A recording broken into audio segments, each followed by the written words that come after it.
प्यारे बच्चों, शुभाशीष। आज हम आपके लिए लेके आए हैं बीए सेकंड ईयर के पॉलिटिकल साइंस का पहला जो भाग है प्रमुख राज्य व्यवस्थाएं, और उसमें पहला टॉपिक हम पढ़ने वाले हैं। तो इसको आप ध्यान से पढ़ेंगे। और पहला टॉपिक है ब्रिटिश संविधान, विकास, महत्व और विशेषताएं। ये हमारा पहला टॉपिक है। लॉकडाउन के बाद जैसे ही पढ़ाई बाधित हुई, उसको ध्यान में रखते हुए और मैं आपके लिए एक बहुत ही शानदार वीडियो ये बना रहा हूँ। तो आप इसको पूरे अच्छे से पढ़िए। तो देखिए, हम पढ़ेंगे जो ब्रिटेन है, जिसको ग्रेट ब्रिटेन भी कहा जाता है। तो इसका पूर्ण नाम जो है उत्तरी आयरलैंड का संयुक्त राज्य, इसका पूरा नाम है। वेल्स और स्कॉटलैंड भी इसमें सम्मिलित हैं। पहले ये पृथक थे, लेकिन वर्तमान में ये शामिल हैं, यानी वेल्स और स्कॉटलैंड। और ये एक टापू है, यानी द्वीप है, छोटा सा। और द्वीप क्या होता है? जिसके चारों तरफ जल का घिराव हो, जल घिरा हुआ हो, पानी हो, और उसमें उसको द्वीप कहते हैं। या दूसरे शब्दों में कह सकते हैं कि जल में उभरा हुआ भाग या उठा हुआ भाग जमीन का, उसको टापू या द्वीप कहते हैं। और ये यूरोप के उत्तर पश्चिम क्षेत्र में स्थित है। और इसका जो क्षेत्रफल है दोस्तों, वो 2,44,000 वर्ग किलोमीटर इसका क्षेत्रफल है, जो राजस्थान से कम है।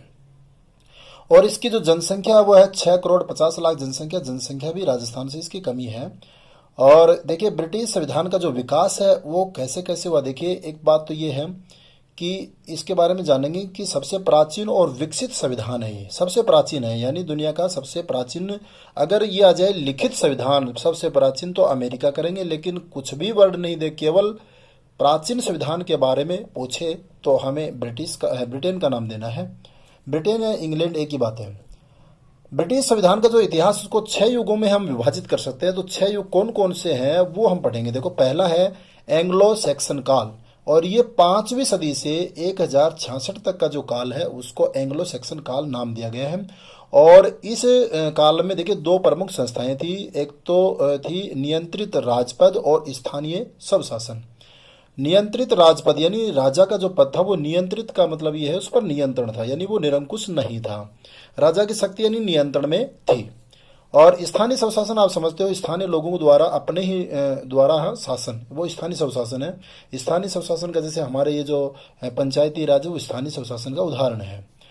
दूसरा जो काल है वो है नॉर्मन एंजीवन काल, और ये 1066 से 1153 तक का जो काल है इस नाम से जाना जाता है। और इसमें देखिए राजकीय निरंकुशता और सबल केंद्रीय सरकार का उदय हुआ है। देखिए दोस्तों, बहुत अच्छी बात ये है, राजकीय निरंकुशता। देखिए, इसमें पहले हमने पढ़ा कि राजकीय जो शक्ति थी वो नियंत्रण में थी, लेकिन निरंकुशता यानी जिस पर कोई अंकुश नहीं हो, जिस पर कोई नियंत्रण नहीं हो, उसको निरंकुश बोलते हैं। और सबल यानी बलशाली केंद्रीय सरकार का उदय हुआ। कठोर और केंद्रीकृत शासन। देखो, कठोर, केंद्रीकृत और विकेंद्रीकृत, इसमें समझिए आप, यानी सत्ता एक ही जगह, उसका सत्ता का केंद्र है, यानी शक्ति का जो केंद्र है वो एक जगह, उसको केंद्रीकृत बोलते हैं। और यदि शक्ति का विभाजन, उसको विकेंद्रीकृत बोलते हैं। आज भारत में विकेंद्रीकरण है, यानी शक्ति का विभाजन किया गया है। तो कठोर और केंद्रीकृत शासन स्थापित।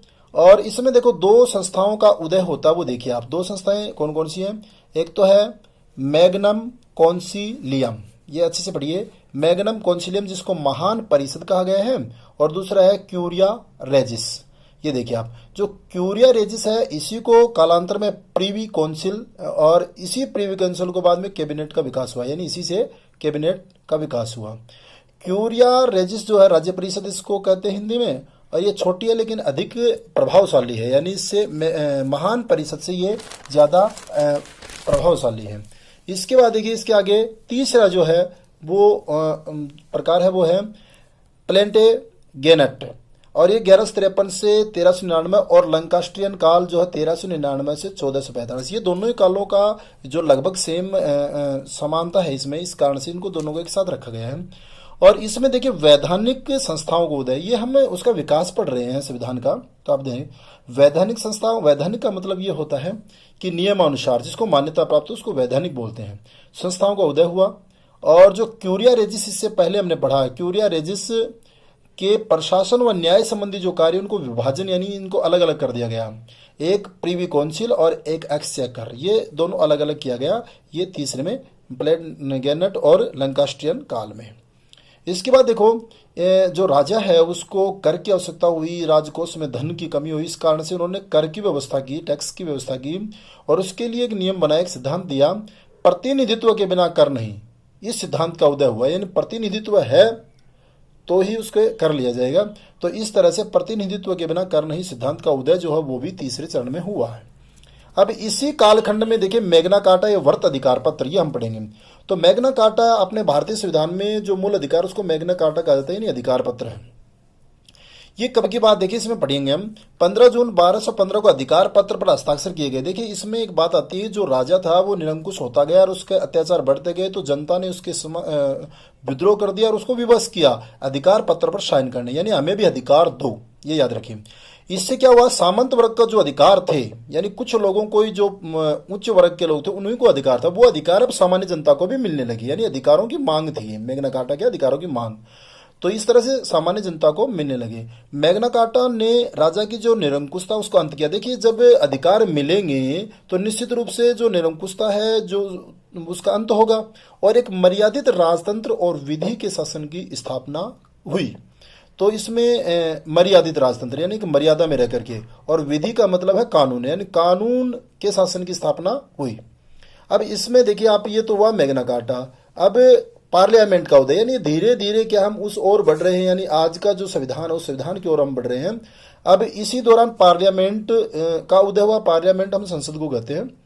तो देखिए 1262 में साइमन डी माउंटफोर्ड ने पार्लियामेंट की बैठक बुलाई, यानी 1262 में पार्लियामेंट की बैठक बुलाई, लेकिन उस दौरान ऐसा कुछ हो नहीं सका। इसका जो उदय है पार्लियामेंट का उदय वो 1295 में माना जाता है, यानी 62 में बैठक जरूर बुलाई लेकिन कोई कार्य नहीं हो सका। ये अब देखिए। अब चौथा जो काल है वो है ट्यूडर काल। तो हेनरी ट्यूडर जो है इसके काल को 1485 1603 तक का ये जो काल है ये ट्यूडर काल के नाम से, यानी इसके नियम चले ट्यूडर के। इसमें देखिए क्या होता है, इससे पहले हमने पढ़ा कि राजा जो है उसकी शक्तियों जो निरंकुश शक्तियां थी उस पर अंकुश लगा, लेकिन अब देखो पुनः कठोर राजतंत्र की स्थापना, यानी पुनः जो है वह कठोर राजतंत्र की, यानी राजा जो है वो पावरफुल हो गया लेकिन जनता के हित में रहा, शासन जो है वो जनता के हित में रहा। इसके बाद देखिए राजकीय शक्ति पोप के नियंत्रण से, ये बहुत बड़ी बात है कि पोप क्या होता है, जो ईसाइयों का सबसे बड़ा धर्मगुरु होता है पोप, और उस काल में जो पोप था उसकी बहुत ज्यादा चलती थी, यानी राजा महाराजाओं पर इसका पूरा पूरा नियंत्रण होता था, इससे बाहर कुछ नहीं होता था। लेकिन यहाँ क्या, राजकीय शक्ति पोप के नियंत्रण से, यानी जो सरकारी शक्तियां थी वो पोप के नियंत्रण में अब नहीं रही, राजा के नियंत्रण में आ गई, यानी राजा राजतंत्र की स्थापना कठोर हो गई। इसके बाद देखो पांचवा है स्टुअर्ट काल। ये 1603 से 1714 ईस्वी का जो काल है इसको स्टुअर्ट काल कहते हैं। इसमें देखो निरंकुश राजतंत्र और सीमित राजतंत्र के पक्षों में संघर्ष हुआ। देखिए निरंकुश राजतंत्र, इसको अच्छे से पढ़िए आप। निरंकुश राजतंत्र यानी जिस पर अंकुश नहीं हो, उसके समर्थक और जो सीमित राजतंत्र को सीमित करना चाहते थे, इसकी शक्तियों को कम करना चाहते थे, उन पक्षों के बीच में संघर्ष हुआ और इसी संघर्ष का परिणाम लोकतंत्र की आधारशिला की स्थापना हुई। लोकतंत्र यानी लोकतंत्र का मतलब लोगों का राज, इसकी आधारशिला यानी इसकी एक नींव पड़ी।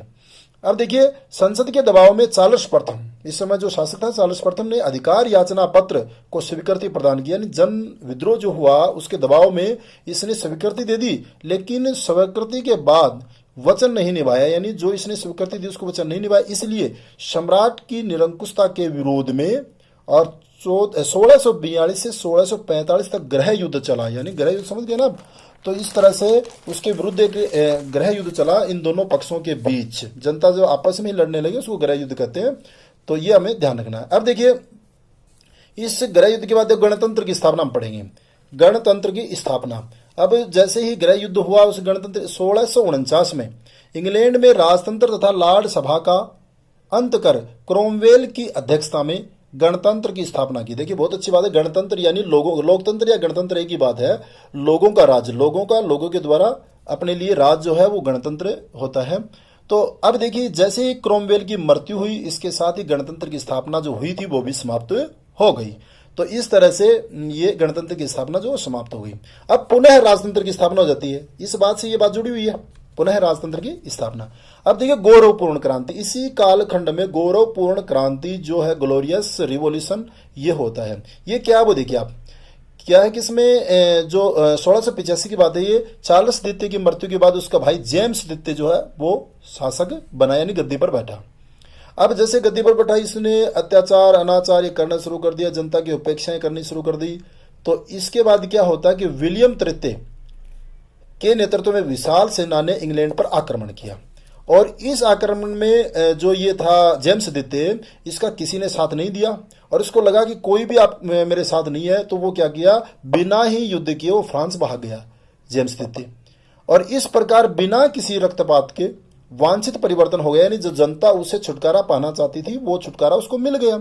इस कारण से इसे इंग्लैंड की गौरवपूर्ण क्रांति कहा जाता है, यानी बिना रक्तपात के, बिना किसी खून बहाए, और ये एक परिवर्तन हो गया, इसलिए ये गौरवपूर्ण क्रांति कहा जाता है। अब इसके बाद देखो छठा है हनोवर काल, लास्ट है, और ये 1714 से प्रारंभ हुआ, जब तक चल रहा है, ये हनोवर काल कहलाता है। इसमें देखो संसदीय जनतंत्र का विकास, संसद को पावरफुल हो गया, राजा की जो वास्तविक शक्तियों का जो है वो पतन हो गया। अब राजा की वास्तविक शक्तियां जो उसका पतन हो गया, और अधिकार किसको मिल गए, पार्लियामेंट के हाथ में आ गए, संसद के हाथ में आ गई।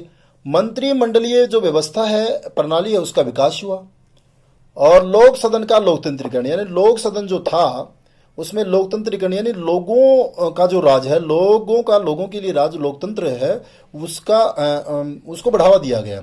अब इसके बाद देखिए ब्रिटिश जो संविधान है उसके अध्ययन का महत्व क्या है, ये देखेंगे हम। तो इसमें देखिए प्राचीनतम संविधान, देखो विश्व का सबसे प्राचीनतम संविधान जो है वो इंग्लैंड को माना जाता है, यानी ब्रिटेन वाला माना जाता है। और इसका अध्ययन का इसलिए महत्व है कि जो भी नए देश हैं या जिन देशों ने संविधान अपनाया है तो वो कहीं न कहीं इनसे प्रभावित हुए हैं। इसके बाद लोकतांत्रिक पद्धति का श्रेष्ठ उदाहरण है लोकतांत्रिक पद्धति। देखिए जो इंग्लैंड का संविधान आगे आगे हम पढ़ेंगे, इसका निर्माण नहीं हुआ, इसका विकास हुआ, यानी समय के साथ इसमें जो जो परिवर्तन आते गए और ये एक संविधान है विकसित होता गया। तो ये इस पद्धति का, लोकतांत्रिक पद्धति का श्रेष्ठ उदाहरण है, आज दुनिया इसका अनुसरण करती है। एकमात्र अलिखित संविधान, यानी पूरे विश्व में एकमात्र अलिखित संविधान है, कोई लिखित इसके दस्तावेज नहीं है। और इसके बाद देखो निरंतर विकासमय संविधान, यानी ये ऐसा संविधान है जो निरंतर जैसे जैसे आवश्यकता महसूस हुई उसी के अकॉर्डिंग इसने अपना परिवर्तन किया, अपने में एक मूलभूत एक बदलाव किया। तो ये निरंतर विकासमय संविधान है। स्वतंत्रता का प्रतीक, देखिए जो इंग्लैंड का संविधान है वो व्यक्तिगत स्वतंत्रता, अधिकतम स्वतंत्रता का पक्षधर रहा है, ये भी इसकी बड़ी विशेषता है। और विश्वव्यापी प्रभाव, देखो मैंने बताया कि विश्व का ये प्राचीनतम संविधान है, तो विश्व में आज जो भी देश संवैधानिक बन रहे हैं या जो बने हैं वो कहीं न कहीं इनका अनुसरण जरूर किया है, ये हमें याद रखना है। इसके बाद देखिए एक अगला जो हमारा पॉइंट है, इसमें देखिए क्या ब्रिटिश संविधान का अस्तित्व है। इस बात को भी लेकर के बहुत सारे मतभेद हैं। कुछ लोग कहते हैं ब्रिटिश जो संविधान है उसका कोई अस्तित्व नहीं है। इसके बारे में देखिए ये ब्रक जो है इसने अपने ग्रंथ है फ्रांस की राज्य क्रांति, ब्रक का एक प्रमुख ग्रंथ है फ्रांस की राज्य क्रांति, इसमें क्रांति पर विचार में ब्रिटिश संविधान को सबसे श्रेष्ठ कहा उसने। लेकिन इस पर अमेरिकी विद्वान टॉमस पेन ने क्या कहा कि ब्रिटेन के संविधान के अस्तित्व पर सवाल खड़े करते हुए कहा, क्या बर्क महोदय ब्रिटिश संविधान की कोई प्रति प्रस्तुत कर सकते हैं? यदि नहीं तो हम इस निष्कर्ष पर पहुंचते हैं कि ब्रिटिश संविधान का अस्तित्व न तो कभी था और न है। यानी कहने का मतलब लिखित संविधान नहीं है, इसलिए कह रहा है कि इसका कोई अस्तित्व नहीं है। यदि अस्तित्व है तो मुझे कोई प्रति भेंट करके दिखाओ कि इसमें लिखा हुआ है। तो इस तरह से इसने सवाल उठाए हैं। अब इसके पीछे तर्क देखो क्या दिए हैं। पहला तर्क है ब्रिटिश संविधान न तो किसी संविधान सभा का परिणाम है और न ही लेखबद्ध, यानी न तो संविधान सभा द्वारा इसका निर्माण हुआ है। मैंने पहले कहा कि इसका निर्माण नहीं हुआ, इसका विकास हुआ है, यानी समय पर जैसे जैसे जरूरत पड़ी और इस तरह से इसमें संशोधन होता रहा। और परिणाम और न ये लेखबद्ध, यानी ये न लिखा हुआ है न ये संविधान सभा द्वारा निर्माण किया गया है। तो इस तरह से ये इसका अस्तित्व नहीं है, यानी जो अस्तित्व नहीं है उनका ये तर्क है। ब्रिटिश संविधान का लचीलापन, यानी ये कह रहे हैं कि लचीलापन यानी कोई भी संविधान है उसमें परिवर्तन के लिए एक नियमानुकूल कुछ होना जरूरी है, नियम जरूरी है उसके लिए। तो ऐसा कोई नियम नहीं है, इसलिए कह रहा है कि इसका लचीलापन जो है वो भी इसके अस्तित्व पर सवाल खड़े करता है। अगला है इसमें संवैधानिक कानून या आधारभूत नियमों का अभाव, यानी जो आधारभूत नियम होने चाहिए वो नियमों का अभाव है। इंग्लैंड में संविधान की सर्वोच्चता की धारणा को नहीं वर्ण संसद की प्रभुसत्ता, जिस तरह अमेरिका में संविधान की सर्वोच्चता, भारत में संविधान की सर्वोच्चता, लेकिन यहाँ क्या है संसद की प्रभुसत्ता धारणा की अपनाया गया है। तो इस तरह से कह रहा है कि जो संविधान है वो उसका अस्तित्व नहीं है। लेकिन यह भी ध्यान रखना हमें कि जो इसके विरोधी है, जो ये मानते कि अस्तित्व है, वो इसके विरोध में वो कह रहे हैं कि भाई इससे कोई फर्क नहीं पड़ता लिखा हुआ है कि नहीं लिखा हुआ है, लेकिन अस्तित्व मान है। तो ये चीज़ें इसका विपरीत हो जाएगी। अब इसमें अगला जो वीडियो है वो अगला वीडियो मैं दोबारा आपके लिए लेकर आऊँगा, लेकिन इससे पहले आप इसको लाइक करें, शेयर करें और बने रहें मेरे साथ, और निश्चित रूप से आपको बहुत ही कारगर सिद्ध होगा। जय हिंद, जय भारत।